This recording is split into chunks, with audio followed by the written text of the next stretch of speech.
Ground zero से खबरों के सिलसिले को आगे बढ़ाते हैं और वो खबर जो आम लोगों से जुड़ी हुई है, जिसका आम लोगों के जनजीवन पर खासा प्रभाव पड़ रहा है। तो देखिए खास खबर। पर फिर कशिश टीवी का असर हुआ है। बाघमारा में फुटबॉल खिलाड़ी संगीता कुमारी काफी दिनों से भूखमरी के कगार में जी रही थी। कभी पतल बनाकर तो कभी ईंट भट्ठों में काम कर कर अपना परिवार को भरण पोषण कर रही थी। जब इसकी सूचना कांग्रेस प्रदेश सचिव रणविजय सिंह को मिली, इन्होंने घर जाकर कुछ मुआवजा दिया और खेल मंत्री से मिलकर आग्रह किया कि इन्हें कुछ नियोजन और मुआवजा की बात कही। इनके आग्रह पर खेल मंत्री आए संगीता के घर में और उनसे मिले, 25,000 का चेक दिया है और आश्वासन भी दिया है कि जल्द ही नियुक्ति होगी।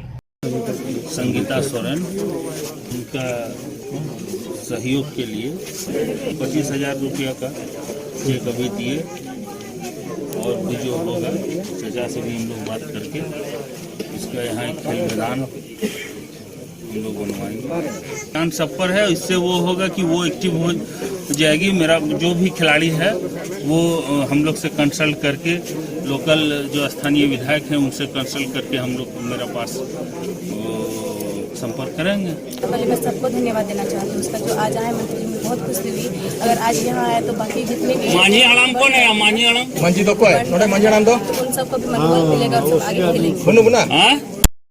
अब देखना यह है कि सरकार की मंशा कितनी साफ लगती है।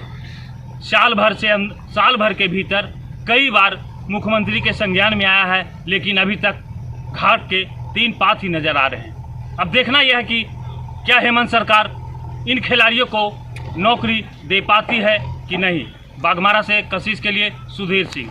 हम गया जिला के मगध विश्वविद्यालय थाना क्षेत्र में खड़े हैं। ये मगध विश्वविद्यालय थाना है और चूँकि यहाँ पे जो घटनाएं घटी है उस पर हम जिक्र करेंगे कि बीती रात्रि में कोसिला कबरबीघा एक गांव होता है, उस रात में 2 गुटों में गोली चली और ये पुरानी रंजिश बताई जा रही है। चूँकि महीने 15 दिन पहले भी उस गांव में दोनों पक्षों में गोली चली थी और गोली चलने के कारण दोनों तरफ से काउंटर केस भी हुआ था। लेकिन रात में जो घटना घटी कि गोली तो चली, उसके बाद हथियार के साथ एक व्यक्ति को पुलिस गिरफ्तार कर लिया। पुलिस मौके पर पहुंच गई, क्योंकि पुलिस मौके पर पहुंचने के कारण ही वो अपराधियों को गिरफ्तार किया गया और विभागीय जो प्रशासनिक कार्रवाई है वो किया जा रहा है। इस पूरे मामले में हम जानेंगे कि लगातार इस तरह की जो घटनाएं घट रही थी, दोनों आपसी विवाद किस कारण से हुआ है। तो यहाँ पे जिन लोगों पर गोली चलाया गया था, मारपीट किया गया, तो उससे हम पीड़िता परिवार जाने क्या मामला था, किस तरह की है। एक्चुअली मेरा नाम सुमित कुमार है, पिता अर्जुन सिंह। उन्होंने स्टार्टिंग आज कौन लोग थे? वो पवन सिंह उर्फ राजीव रंजन, सौरभ कुमार दिल्लू, अरविंद सिंह, ललन सिंह एंड रामाशीष सिंह।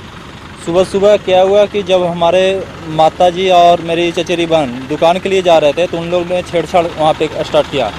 उसके बाद क्या हुआ कि जब हमारे उन लोग आवाज़ लगाए तो इधर से हम लोग गए तो उन लोग के पास 5 के पास कट्टे थे, जो उन लोग के पास पिस्टल लिए हुए थे। उसके बाद हम लोग वहाँ से किसी भी तरह भाग आए।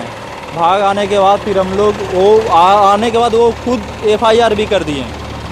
FIR करने पे वो 7 लोगों का नाम डाल दिए।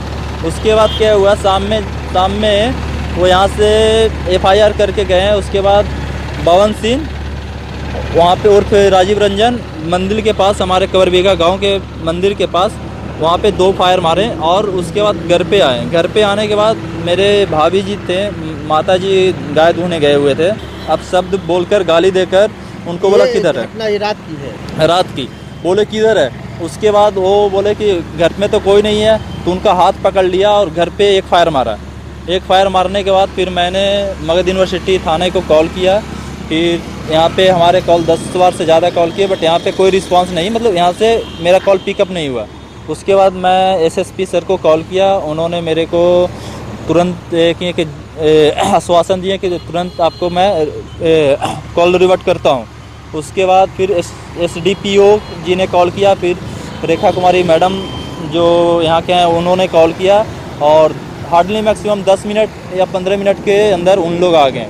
आने के बाद उन्होंने उनके घर पे गए, छानबीन किए तो वो घर से भाग गया था। भागने के बाद क्या हुआ कि वो पिस्टल लिए हुए था। फिर मैं थे, एक मेरा चचेरा भाई था, हम लोग पे पुलिस रोड पे खड़ी थी। गांव जहाँ पे बड़ी टोला करके एरिया है हमारे गांव में, वहाँ पे हमारे और उनके ऊपर, मेरे चचेरे भाई के ऊपर पिस्टल ताने हुए थे। तो उसके बाद क्या हुआ, पुलिस पहुँचने के बाद उसके बाद क्या हुआ कि जब हम ज़बरदस्ती उनको पिस्टल धर लिए, हम लोग दो मिलकर, कभी हमारे ऊपर टाने कभी मेरे भाई के ऊपर टाने। देखिए ये देख सकते हैं, उन्होंने दांती काटा है, ये देखिए कैसे कटा हुआ है, ये देख सकते हैं कैसे। तो पुलिस तो अब गिरफ्तार कर लिया है ना? गिरफ्त एक्चुअली वहाँ पे फिर हम लोग जब ये किए तो पुलिस को आवाज़ दिए, पुलिस दौड़कर वहाँ पे पहुँची और उसके बाद पुलिस ने उन्हें गिरफ्तार कर लिया कट्टे के साथ। क्या लगता है कि जो कार्रवाई जो है, जो प्रशासनिक कार्रवाई जो होती है, क्या लगता है कि अपराधियों को सजा मिलेगा? हाँ, एक्चुअली पिछले बार 24 तारीख को ही 2 मंथ पहले उन्होंने हमारे छोटा भाई को मारकर पूरा बुरी तरह से घायल कर दिए थे, पूरा सर फाड़ दिए थे। और ऊपर से उन्होंने बार बार हमारे ऊपर भी काउंटर केस डाल देते हैं और सभी का नाम डाल देते हैं। हम लोग पुलिस केस दर्ज भी कर लेती है? पुलिस केस दर्ज कर लेती है। हम लोग ये नहीं कर पाए, हम लोग नाम होने के कारण हम लोग थाने में नहीं आ पाते हैं। और इस बार भी वो 7 आदमी का नाम डाल दिया था, इस बार भी हम लोग नहीं आ पाए थे। घटना है चूँकि गया जिला के SSP के द्वारा संज्ञान लिया जाता है, तब पुलिस मगध विश्वविद्यालय घटनास्थल पर पहुंचती है। लेकिन इसके पहले इस पीड़िता परिवार के द्वारा थानेदार को फ़ोन करते रहते, फ़ोन बजते रहती है घंटी, लेकिन कोई रिस्पांस नहीं, कोई फ़ोन उठाते नहीं है। जब गया के सीनियर SP और DSP को फ़ोन करने के बाद पुलिस प्रशासन गांव में पहुंचती है और पुलिस के सामने अपराधी गोली चलाने के लिए तान देती है। उस दौरान ग्रामीणों को सहयोग और पुलिस को उपलब्धि एक तरह से माना जा रहा है कि ग्रामीण पकड़कर पुलिस को देते हैं। और अब यहाँ पे ये बातें हो रही कि पुलिस गिरफ्तार तो कर लिया, लेकिन इसके पहले भी वही व्यक्ति के द्वारा इनके परिवार पर हमला भी किया गया, मारपीट के घायल भी किया। और वही परिवार जो अपराधी है उसी का केस थाने में दर्ज होता है। पिटाने वाले पिटते चले जा रहे हैं, पिटने वाले ही केस भी करते हैं और गोलियां चलाने के, जान लेने की, हत्याएं करने की धमकी भी देती है। लेकिन अब वो पुलिस हिरासत में है, कितना कार्रवाई हो गया, क्या उस पर कार्रवाई होगी, ये वक्त ही बताएगा। लेकिन ये पूरे माजरा यह है कि जो क्षेत्रीय जो थानेदार है, जो पुलिस प्रशासन पर जो सवाल उठा रहे हैं पीड़िता परिवार, ये अपने आप में भी एक सवाल है, चूँकि बिहार में सुशासन की सरकार है। मैं गया बोधगया से, कशिश के लिए राजेश कुमार। एक बार फिर बाघमारा में भ्रष्टाचार सर चल के बोल रही है। कहें तो भ्रष्टाचार बाघमारा के लिए वरदान साबित हो रही है। कहीं भी चले जाए भ्रष्टाचार चरम सीमा पर है। ताज़ा मामला है तोपचाची झील का। 36 लाख का शौचालय सिर्फ और सिर्फ पानी कनेक्शन के लिए 2 सालों से उद्घाटन का इंतजार कर रही है। जानते हैं आखिर क्यों? पूरा झील, तोपचाची झील जो पूरे एरिया में पानी को सप्लाई करती है, दुर्भाग्य की बात है कि वहीं का शौचालय पानी के बिना मरहूम है। कई जनप्रतिनिधि इसके लिए गुहार लगाई, लेकिन झारखंड में सुनने वाला कोई नहीं है। वहाँ का दुकानदार बताते हैं कि जब शौचालय बनने लगी तो हमें आस जगा कि अब सैलानियों के लिए कुछ अच्छा होगा। बड़ी बात यह है कि ये जाने माने तोपचाची झील माना जाता है, जहाँ दूर दूर से सैलानी आते हैं, लेकिन एक शौचालय तक नहीं है। झारखंड विभाग से शौचालय बना तो जरूर है, 36 लाख का शौचालय है, लेकिन बंद पड़ा है अभी तक। इंतजार कर रही है तो सिर्फ उद्घाटन का। पानी का कनेक्शन नहीं होने के कारण आज ये भ्रष्टाचार का भेंट चढ़ा है। जब इस मामले में स्थानीय विधायक, टुंडी विधायक मथुरा महतो से बात करनी चाहिए तो उन्होंने अपना पल्ला झाड़ते हुए कोविड का ध्यान दिखाते हुए हमें चलते बने। कहा कोविड में कोई काम ढंग से नहीं हो पा रहा है। इसका जैसे बना, लेकिन देखिए उसमें जो है आज तक पानी नहीं है। एक लेक में तो पानी भरा हुआ है, उसमें एक टूलू पंप लगा देता है, उसमें आराम से जो है करंट वहां तक है, वहां से पाइप बिछा के जमीन के अंदर लगा देता तो आराम से जैसे चालू हो जाता है। कितना टूरिस्ट को परेशानी हो रहा है, आता है गेट में तो 100 रुपया ले लेता है। यहाँ ना बाथरूम है, ना शौचालय है, न कुछ है। लेकिन बगल में जो हमारा आज शौचालय 36 लाख रुपए की राशि से लगभग बना है, और स्थिति आप देख रहे हैं कि जिस झील का पानी बिना मोटर का झरिया कतरास तक जाता है, यहाँ 100 मीटर की दूरी में उस शौचालय में पानी की व्यवस्था नहीं है। कुछ नहीं, कोविड-19 में विकास का सारा काम अवरुद्ध रखकर आदमी का जान कैसे बचे इस पर हम लोग फोकस किए हुए हैं। और हम सरकार ये 36 लाख का शौचालय है जहां देश विदेश के सैलानियां आते हैं और अब कोविड का हवाले दे के निकल जाते हैं। ऐसे में देखना है कि सरकार कितनी सजग दिखती है। बागमारा से कशिश के लिए सुधीर सिंह।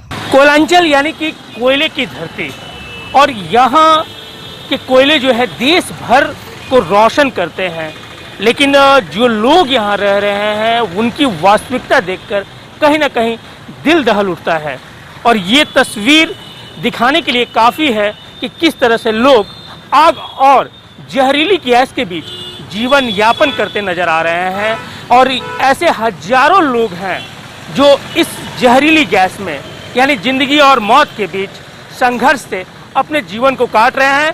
भले ही राज्य सरकार और कोल इंडिया की पहल से झरिया पुनर्वास योजना की शुरुआत की गई हो और लोग जो है वहां बसते भी जा रहे हैं, लेकिन इन लोगों को बसाने की अभी तक कोई कवायद जो है शुरू नहीं की गई है। और आए दिन वहां देखने को मिलता है कि किस तरह से भूधसान में या घरों में दरारें पड़ जाने से जहरीली गैस बाहर निकलती है, उसके बाद भी लोग वहां रहने को विवश हैं। बना है तो कोई का ध्यान नहीं है, क्या करे? ध्यान रहेगा तब न, मर जैसा है राजा को फिक्र नहीं, आगे नहीं है तो अटर देना जने घर मिल रहा। तो आप लोगों ने दिया घर? हम लोग का भी नामों का ठिकाना करना है। हमारा दुकान था, घर था, सब घुस गया अंदर। इतना दिन से विसर्जन के 5 बरस से कर रहे, कुछ नहीं सुनवा दे रहा है, ना कहीं घर दे रहा है। तो क्या अभी कहाँ रह रहे हैं आप? बेटा के घर में रह रहे। बेटा के घर में? मतलब बीसीसीएल आप लोगों ने देता है क्वार्टर? बोला कि यहाँ मत बना, के बोला बनाने ना ही सरकार ध्यान दे रही है, ना ही कोल इंडिया ध्यान दे रही है। अब देखना है कि अब आगे उनके लिए क्या कुछ सरकार की ओर से